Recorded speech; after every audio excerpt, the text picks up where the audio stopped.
They stole it from us. No, Master? Yes, precious. Master's my friend. You don't have any friends. Not listening. The Two Towers is often hailed as the best of the Lord of the Rings trilogy, and 90% of that is due to a combination of Helm's Deep and Sam's arousing speech at the end. But I'm not here to discuss whether The Two Towers is the best movie in the trilogy. I'm here to posit that it may just be the best sequel of all time. When tasked with choosing what I believe is the best sequel in the history of cinema, my answer has always been the same: Terminator 2, Judgment Day. The sequel to James Cameron's famous 1984 hit is all but unanimously decided to be better than the original, which is no easy feat.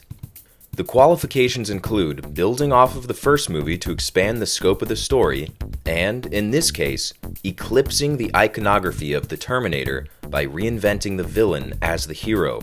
In the case of the Terminator series, the reason the sequel is seen as being so much better than the original is that after the fact, Cameron, by all accounts, came up with a better version of the first movie. It's like what Sam Raimi did with the second Evil Dead. Don't you know you're Sam? However, in both of those cases, it can be argued that the reason the sequel is better than the very successful original is less about how good the second one is, and more about how much better the first one could have been. Groovy. See, James Cameron could have had Arnold play the good guy in the first movie. In fact, he could have kept every minute the same and just released that one as Terminator 1, and we all know the same can be said of Evil Dead 2. Star Wars, on the other hand, was a lot more planned out. Not 100% obviously, or I'd like to think George would have left out a certain kiss in both of the first two movies. But overall, Empire Strikes Back is a fantastic sequel because it builds off of A New Hope, raises the stakes, tosses in an iconic twist, and hires a better director. And that is the final distinction that separates the best from the rest. Because it's one thing to be a notable sequel coming off of an iconic but less than perfect original, and something else entirely on the heels of perfection. This, as with everything else, is due to the genius of Tolkien's masterworks and the careful, cohesive precision of Peter Jackson's brilliant filmmaking. Last week we talked about The Fellowship of the Ring and how to start a trilogy. This week we'll go into what I believe is the best sequel of all time: The Lord of the Rings, The Two Towers. The movie begins with a quick opening recap of Gandalf's battle with the Balrog. It may not have the epic scope and depth of the narration from The Fellowship, but it does have this insane falling shot of Gandalf taking the Balrog down to the depths of hell. Shortly, Gollum arrives into the story, attempting, of course, to steal the ring. Andy Serkis revolutionized motion capture technology, most particularly in this movie, transforming a morph suit covered in ping pong balls to the adorable creature you know and love.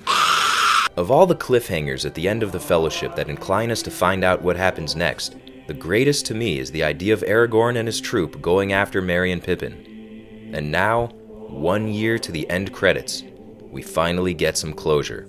Merry and Pippin try to drop clues as they're whisked away by the Uruk-hai, and the Fellowship follows the trail, tracking the mutant beasts across the sweeping landscape with Gimli falling over himself in the background.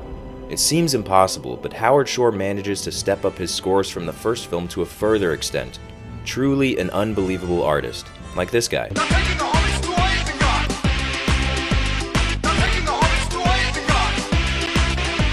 Enter Carl Urban and the boys, riding back to King Theoden, who is looking pretty rough, not gonna lie. Wormboy Grima is visibly evil and looks like he smells like smegma and cigarettes. Nevertheless, he's got the power, and just like that, Billy Butcher is banished from Rohan. Merry and Pippin hear the trees making noises, the orcs try to eat them, and a skirmish ensues. And as Jeffrey Dahmer once said, "Looks like meat's back on the menu, boys!" The hobbits are saved by the humans riding in, but go unseen. The Rohirrim surround Aragorn and his disciples, claiming they left none alive. The hobbits may be dead. It's the kind of thing that makes you so angry you have to kick something. No comment. The hobbits escape into Fangorn Forest, and like their hill cousins, the trees have eyes, stepping on and crushing their tenacious orc foe once and for all. Now it's time to meet a talking tree. Tree? I am no tree. Oh, sorry. What's your name? Treebeard, some call me. Okay. But with any good sequel, it's not enough to up the stakes. You have to keep putting your protagonist in more precarious and horrifying circumstances, like dead things, dead faces in the water.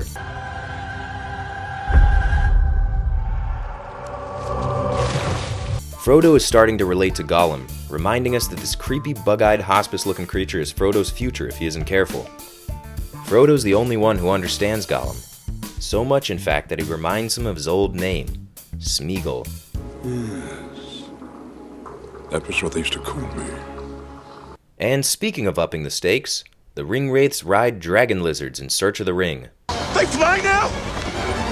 They fly now! Aragorn, Gimli, and Legolas run into the White Wizard in the forest, who sounds a lot like Saruman before we find out it's Jesus. I mean Gandalf. And I come back to you now. At the turn of the tide. Gandalf tells the rest of his story about being brought back to life after 3 days in a cave or something.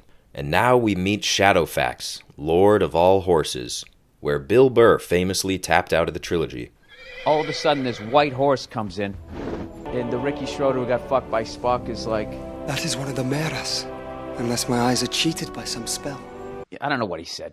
Whateth is up with thateth? I don't know what he said. And the fucking Obi-Wan Kenobi guy goes... Shadowfax. He's the lord of all horses. The Lord of all horses. It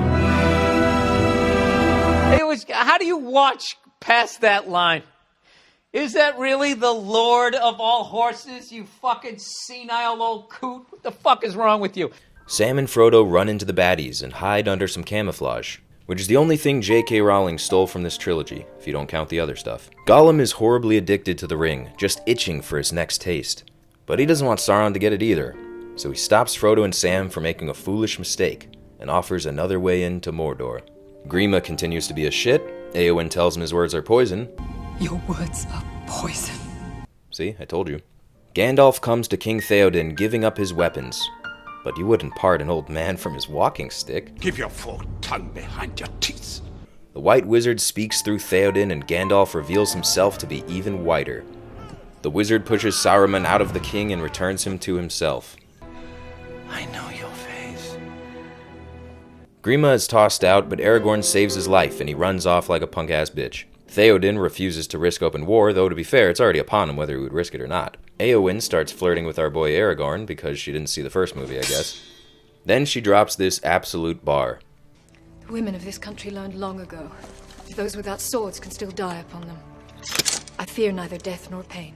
Frodo snaps at Sam, who implies you can't come back from the ring's corruption, not realizing the implication. Because of the implication. Okay.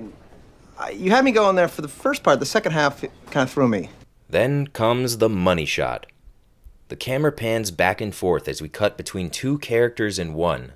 Gollum versus Smeagol in a smackdown of the ages. Master's my friend. You don't have any friends. Nobody likes you. Not listening. That is until he pulls a scar on himself and lays down the law. Leave now and never come back. Gone, gone, gone. Smeagol is free. Now he's a good boy and he loves his fish, almost as much as Sam likes potatoes. Potatoes. Boil 'em, mash 'em, stick 'em in a stew. Of course, Gollum likes it raw. Oh, baby, I like it raw. Yeah, baby, I like it raw. Enter the elephants. A true no one at home will believe this moment. Faramir arrives with his men, taking down the Olipop army. Then the two are taken by Boromir's brother. Aragorn dreams of his elf lady who supports him on his journey, rizzing him up in his sleep like a sexy Freddy Krueger. The warg riders show up on hopped-up hyenas and the boys respond as the boar wolves attack. The evil theme music is absolutely insane. If this doesn't make you want to pillage, nothing will.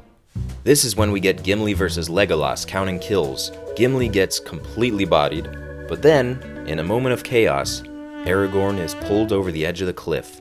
And to add insult to injury, the disrespectful ass orc snatches his chain. Oh well, at least the army isn't getting any bigger. It would take a number beyond reckoning, thousands, to storm the keep. Tens of thousands. Wormboy tells Saruman there's no such force. Then the army is revealed.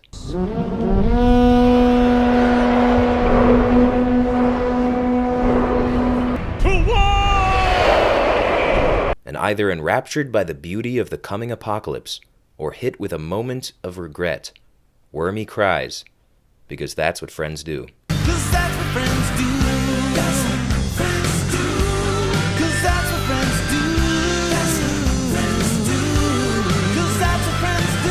The horse that Aragorn let free comes back to wake and comfort him as he washes ashore, in a scene reminiscent of many 2000s comedies involving men waking up from sex dreams to find a dog licking their face. Viggo grew up with horses, so to bond with his four-legged scene partner, he often slept in the stable, and after production ended, he bought the horse. When the horse died some years later, Viggo released a statement that said, "Age 28, but a timeless presence in the minds of those who had the honor of knowing this proud, handsome, and supremely intelligent being. Mighty Uraeus has finally come to rest on the physical plane. Dearest friend and teacher, I hold you and keep you." Ha! Gay! Arwen leaves regrettably with the elves to safety, as Sam and Frodo try to appeal to Faramir's mercy to let them go. Faramir uses Frodo to catch Smeagol, ruining the progress of this morally gray character's evolution to goodness and bringing him right back to Gollum. That's right, we're at the midpoint, and you know what that means. Evil Gollum is back, and he only wants one thing. Restless! Faramir decides that the ring will go to Gondor, sending them off in the complete wrong direction. Gimli finds Aragorn alive, and Legolas is happy to see him. You look terrible. Aragorn comes to Theoden and warns of impending war by nightfall. Gondor will answer. Gondor. Where was Gondor when the Westfold fell? Treebeard walks with Merry and Pippin as the Ents decide whether they'll go to war. This is when Legolas says something truly profound. That is no Orkhorn. Send for the king. Open the gate! And the elves arrive to aid in the fight.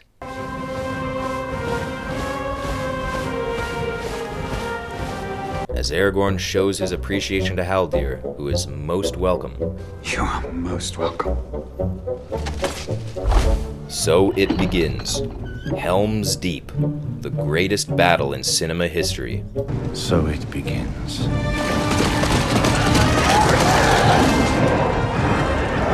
This may be the most well-plotted, well-choreographed, well-executed battle ever put to moving pictures.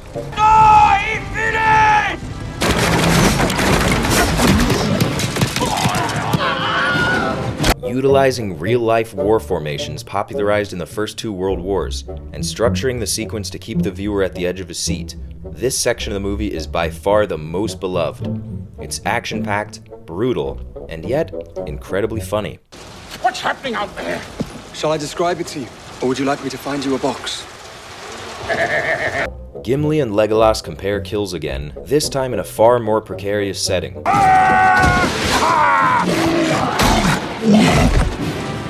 Two already! I'm on 17! Meanwhile, the Ents decide that the hobbits aren't orcs. Merry gets hasty and yells at Treebeard. And then Theoden tests his luck in a very, well, at least it isn't raining kind of way. Is this it? Is this all you can conjure, Saruman?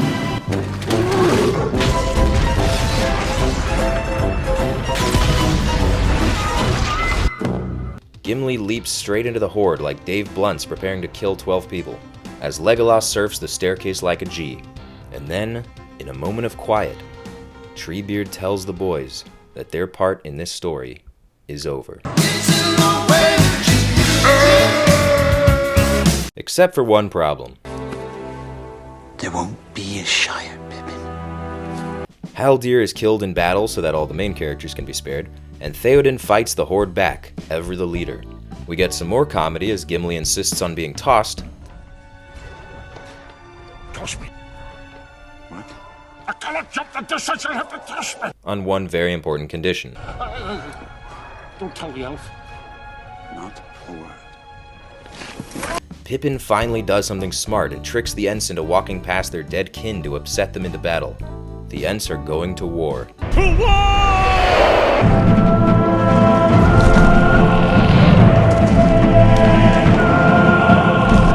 But again, this is the ultimate sequel, which means a stacking of problems and solutions. We can't win the Battle of Helm's Deep without losing something, and Frodo is full on losing the plot. They're here. They've come. The Nazgul arrive on dragon lizards, but first, Theoden agrees to ride out into battle for Rohan, where Gandalf is meant to meet at dawn. Gandalf arrives on horseback in a truly epic shot with the Rohirrim behind him holding strong. The dam is broken, Saruman is losing his shit, and the Ents are committing treason. I love when that one guy sticks his head in the water. Very funny. Frodo stares down the Nazgul, ready to put on the ring when Sam stops him yet again, the true MVP of the series. This is one of the saddest moments of the trilogy. Despite the success in battle, all seems to be failing. Things are dismal, and it all comes down to Frodo. He's lost, far from the Hobbit we once knew. Sam does what he can to remind him on the brink of getting his throat sliced. It's me! It's your Sam! There is a, how do I say, without being rude, a gay connotation. Oh, you laugh, it's funny. Frodo lowers the sword and comes back to reality. Oh, there goes gravity, beaten and exhausted. He knows where he stands. He knows where things are headed. And just as Frodo is ready to give up, I can't do this, Sam. Samwise drops what just might be the finest speech in all of cinema. And sometimes you didn't want to know the end. Because how could the end be happy? How could the world go back to the way it was when so much bad had happened? Intercut with a perfect montage of victory, Sam promises that the darkness swallowing up the world is only a passing shadow. And when the sun shines, it'll shine out the clearer. Those were the stories that stayed with you. That meant something. Even if you were too small to understand why. Frodo doesn't know anymore what they're holding on to, but Sam knows. There's some good in this world, Mr. Frodo. And it's worth fighting for. Even Gollum is touched by this thought, softening him back perhaps to Smeagol once again. Faramir, for his part, releases the boys, finally understanding Frodo and stating his life is forfeit. Daddy can suck it, at least until the next movie.